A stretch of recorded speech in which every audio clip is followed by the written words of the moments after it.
Right, Pat, what we're going to be having a look at today is making progress, what we term progressive driving, but with safety in mind.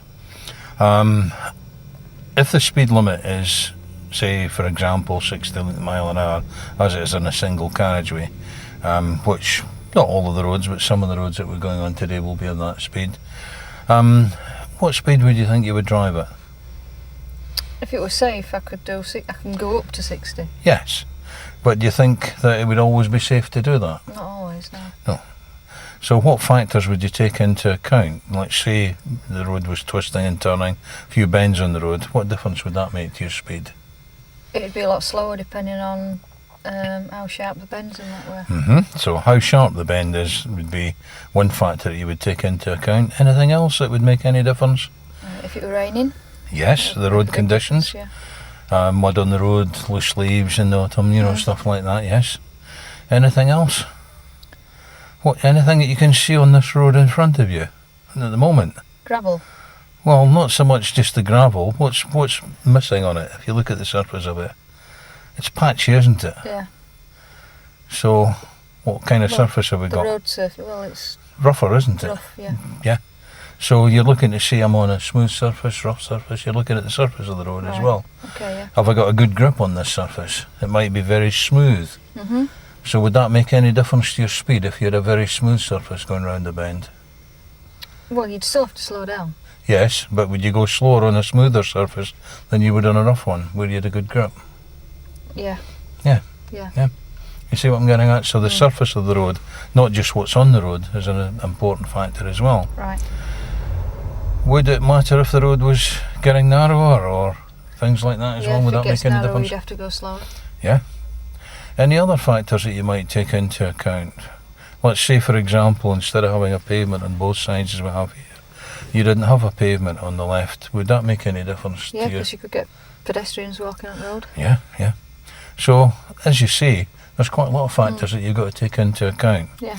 And that's what we're going to be sort of trying to get you to do on this lesson today, is look ahead, see what sort of type of bend it is that you're approaching, and adjust your speed accordingly.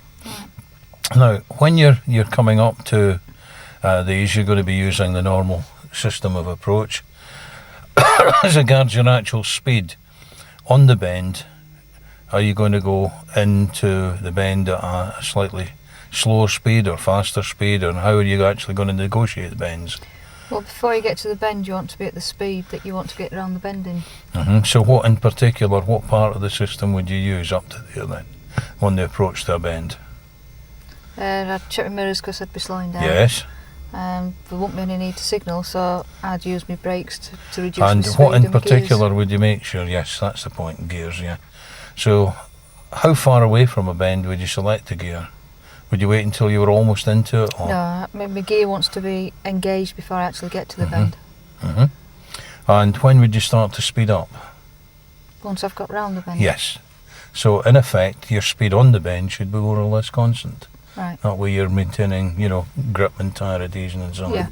Okay, quite clear on that? Yep. Right.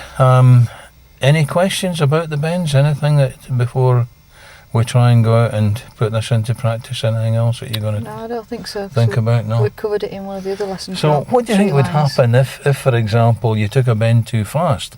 You'd misjudged it. I'd come off the road. Yeah, exactly. So that's what we're not going to do. All right. So it's a case of assessing it as we go along. I'll be giving you some help to start with anyway, and then we'll be asking you, as we usually do, to let you work them out for yourself as we may make progress. Okay. All right. Yeah. So if you've no questions, we'll make a move and carry out your usual checks, and we'll turn left at the end of the road.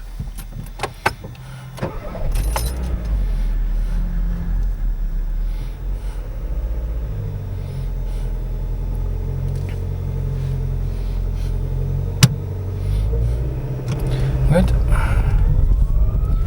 And at the end of the road we want to turn to the left.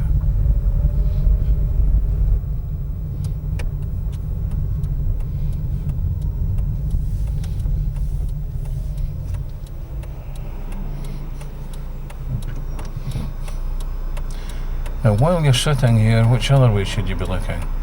That's it. Don't leave all your observations to the right. Because what have you got up here on the other side? A car waiting to come out. And you got a bus stop on the left here and so on. I've just spotted the speed limit of 40 as well. Good. That was the other thing I was then going to ask you, but you've spotted that nicely, so well done.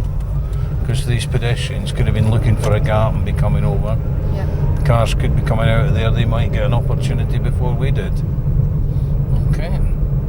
So what are you looking out for here?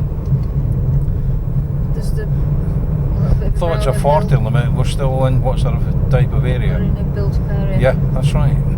So still bus stops, garages, houses, pedestrians about, parked cars, all the usual hazards. Now, looking ahead, have you any idea how many vehicles are ahead of you at the moment? 3. Yeah? Well, there's actually another one in between there. There's 3 cars and the lorry as well. You see how it was hidden in the dip there? Yeah. That's the sort of information you want to be looking for. Right. And what's the speed limit gone up to now? National speed limit 60. Yeah. So would it be safe to do 60 just now, do you think? Yeah, if you could get up to it. Well, not really, because you've got cars in front who are not doing that speed, are they? Right. You can get up to 50s at the moment. Bearing in mind what you're going to leave as regards distance behind. 2 seconds. Yeah? What do these chevrons mean? Sharp bend. So what are you going to do about your speed now? Slow down. Right, and then not into the bend, too late again there. Right. You see how you were actually in the bend before you changed down there? Yeah. Now just keep it a nice constant speed round here, because we've lost sight of the cars in front. They might suddenly have to stop. You've got warnings on the road surface as well. He's braking, so there must be a reason for that. That's the idea. So slow it down a little bit now. Into lower gear? Yes, better. And now just wait till you're round and then gently accelerate away from it. Alright, feel happier with that one? Yeah. Now what sort of hazard have you got on the left? There's a junction. So do you think that was a good idea to change up there? No, not really. No, it wasn't really. Okay, if that makes sense to you there. Because we had the lorry up ahead was stopping to let the larger articulated lorry out, and that meant that all the other vehicles ahead were going to stop. So there's no point in changing up in a situation where you're approaching a hazard like that. These are the sort of things you're looking for as you're going along. Now, if you look ahead of the van, you can see not only 2 other vehicles disappeared there, so what does that tell you? What kind of road is there ahead? A bit of, remember what it's called? Sort of dead ground, you couldn't see it, could you? Yeah. Right, you see what I mean? Now, do the slowing down now. Think about your gear. Then, round we go. And then gently accelerate away. Okay? Yeah. The lorry's progressed a little bit further, so we can think about going a little bit faster. The lorry can often be quite handy on roads like this because we can see the top of it over the bend there. Now, not too fast into it, just nice steady pace. That's it, and then gently on now. What's happening to the road up ahead? It narrows. Right. So what might you have to consider shortly? I might have to slow down. Yeah? Okay. Watching to see how severe the bend is. You've got hazard lines there anyhow, but the road's reasonably wide at the moment, and it's starting to go uphill, so if we keep just gentle acceleration there, we'll be able to take it quite easily. There's no sign of the cars ahead braking or slowing down. That often can give you a clue as to how severe the bend is as well. These are the sort of things you're looking for. Right, you could consider a higher gear. Good, well done. Just keeping an eye for anybody coming out of the opening there. See what I mean? Yeah. I didn't see him, I didn't know he was there, but that's the hidden dangers that you're looking for. So what sort of danger are you going to be looking for next? There's a crossroads in front Yeah, of us. that's it. So you can see there's a car on the right waiting to come out, and watch for the left as well. Just nice steady pace as we come round here. The lorry's braking. Signalling. You might not see it, he's signalling as well, so Car, yeah, and there's a car just a van just gone past at the wrong time, consider your signal. Nobody coming, so we can get through quite safely. That's fine. Now the vehicles ahead are braking, so mirrors again, give them time to get clear. And what also happened, Car turned off and the car pulled in. one pulled out as well, yeah, the pickup truck came out, so he wasn't going to be going as fast. Now here's another bend downhill, so what are you going to do? Use my brake. Yeah, and now, and then on you go. You got hatch markings in the middle. What are you not allowed to do there? Not allowed to enter them. That's right, because there's a solid line round about them, so it's a continuous line system. We've got a crossroads up here. Further up here, when we get to that crossroads, we're going to be turning to the right, where the van's coming out, the pickup's coming out. That's the idea. You couldn't see over the top, so you just eased off that little bit. Now you can see ahead. Now here's a hazard coming. See why it was a hazard? A very slow moving vehicle, so there was a possibility, as did happen, of somebody getting frustrated behind them. They didn't pick the best place to overtake, did they? No. There's the other thing. These are the sort of things you can get on roads like that, which is why we've got mud on the road. If it had been wet, we'd have taken it even slower than that there. Yeah. Now you've got a hazard up ahead. What do you see ahead? That car. Yeah. So we may have to consider losing a bit of speed, possibly another gear, especially with larger vehicle coming the other way. Consider your signal. We're far enough out there, so it wasn't necessary. Right, Pat. What we're going to do now is try and get some overtaking practice in on the single carriageway. We can't program other drivers to drive at a certain speed so that we get the opportunity. A lot of them, if we're in the 60 limit, will be driving at 60. Some of them maybe even faster than that. We may be fortunate enough to come across some slower ones, which gives us the opportunity, and that's fine. So what we're going to do is to give you the practice of it, because it's something that we really want to give you the experience of doing, is use one of our other cars in front here with Laurie driving that, and what he's going to do is go down the same run as we are, and he'll drive at a slower speed. I don't know what speed he's going to drive at, but if we get the opportunity, then we're going to get a chance to try and overtake him. We'll use that as a target vehicle to go past. We've got to take all the same factors into account. Even though we have got a slower vehicle in front of us, we've got to watch that what's happening behind. We've got to have a look to see what's coming. Is it a safe location? What traffic, if any, is coming the other way? All of these factors are still coming into it. So you just take all of that into account in the same way. But I'll help you out the first time anyhow, and see how it goes from there. Yep. All right, quite clear on that? Any questions before we go? No, you're going to talk me through and everything. Right, okay. So when we're ready, we'll make a move.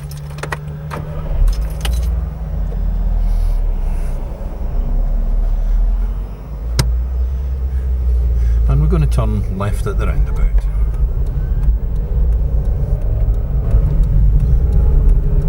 That's the first exit. Now as you come round here, you'll see that there's a green sign on this compared to some of the white signs that we've had on other roads. Yeah. Any idea why that should be? Because that's a major road, a primary road. Yes, yeah. What's termed a primary route. So as you can see, it's quite good surface, reasonably wide, so it's a type of road that we'd be looking for to possibly get overtaking in on. Would this be a good location, although this chap's just decided to go past us? I wouldn't have thought so. Because he couldn't really see far enough ahead, and he's obviously going to go flying past there as well. See, the lorry up ahead's braking as well and turning off into a side road. We've got a warning of a junction, that's why there's a warning sign there. Yeah. But some drivers just ignore that, plus you've got hatch markings in the middle of the road. And what other sign have we got there? Pedestrians. Yeah. Pedestrian crossing. Yeah, that's right. So you wouldn't consider this a safe location. So even though we've got a slower vehicle ahead of us, this is not the obvious location at the moment to go past. Now, it might be after this, vehicles come through, there's 2 or 3 coming, what you want to do is check your mirrors. Is it clear behind? Yeah. Move out towards the white line without going over. Can you see? Yeah. Yeah, right. Make your decision to go then. Do I signal? Mirrors, signal, position, far enough out. And don't cut in until you can see them. Don't worry about the vehicle coming towards you at the moment. Mirrors, you see them? Yeah. Right, cancel it. Yeah. Could have cancelled the signal a little bit earlier. We don't need to keep it on once we're out there and we've gone past them. Could have gone that one. And keep the speed up. So what would you do now as you come to this bend? I've looked across and I saw Yes, the you can see a gap coming now. Yeah. So check your mirror, Yeah. right, and accelerate and make your decision to go now. There you go. And through you go as fast as you can, get your speed right up to the maximum, to the 60. That's the idea. No, that's what you didn't want to do. Remember what I said about that the last time? Wait until you're through. Then when you're in here, then's the time to change, once you're back in. Okay? Yeah. Quite clear on that? Yeah. You don't want to change while you're actually still in the process of doing it. You didn't do anything wrong, you completed the change all right, but we didn't want to do that at that stage. And what are you going to have to do with this one here? Well, I've had to slow down. Yes, because you couldn't overtake him here, could you? No. So I would slow down a little bit, and then you may get an opportunity before the roundabout, but the lorry's decided for you that that wasn't possible. And there's not enough space now between here and there. At the moment, he hasn't speeded up that much, so I would keep it going at the moment and see what the situation is here. You may well get past them. You've got one vehicle coming the other way, so you make your decision.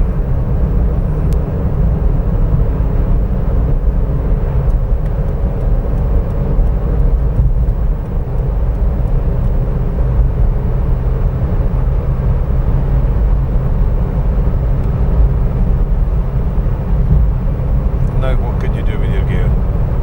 Alright. You forgot about it that I time. did. Right. But other than that, any queries on that overtake there? No, I could see right the way down. Yeah, that was good. Well done. You did very well there. You checked, waited until the two vehicles had come through, got the opportunity, and there we were. So you see how your practice with our vehicle paid off.